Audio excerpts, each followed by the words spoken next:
Standing in the Fields of Truth, a Dream of 14th Century England. Piers Plowman is a long allegorical poem written in Middle English and composed in 14th century England. Its period of composition is generally dated from the 1360s to the 1380s. The work is traditionally attributed to William Langland, although almost no definite biographical information about the author survives.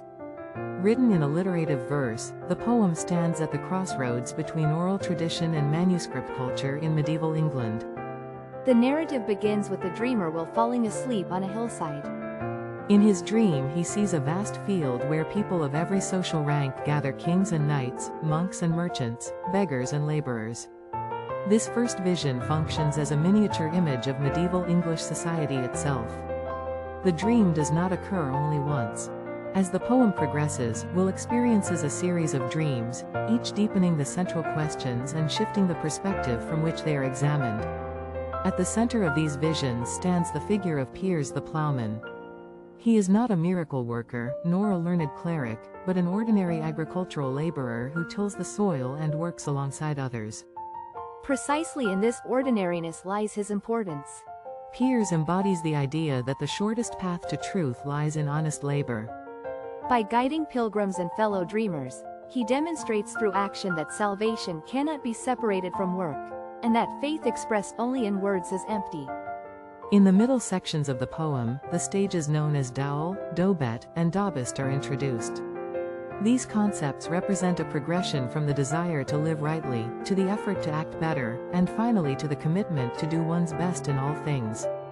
Through this structure, abstract theological debate is translated into everyday ethical practice. Salvation is not achieved through a single confession of belief, but is shaped over time through sustained moral action. At the same time, the poem contains sharp criticism of the contemporary church. The abuse of indulgences, the corruption of monks and priests, and a form of faith that relies solely on authority are exposed through allegorical figures. For this reason, Piers Plowman has often been linked to later reformist currents. In the 16th century, Protestant reformers frequently cited the poem and regarded it as an early expression of popular religious conscience. The manuscript tradition of the work is itself complex and revealing. Several different versions survive, commonly referred to as the A, B, and C texts, each varying in length and emphasis. These differences are not merely editorial revisions but reflect changing concerns over time, whether on the part of the author or the community of readers. The absence of a single fixed form suggests that the poem functioned as a living body of thought rather than a closed doctrinal system.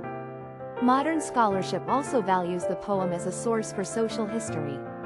Behind its allegorical surface lie concrete realities such as the aftermath of the Black Death, population decline, labor shortages, wage regulation, and tensions between peasants and elites. Online resources from universities and public institutions now provide access to manuscript images and scholarly commentary, confirming the poem's status as a primary literary witness to medieval society.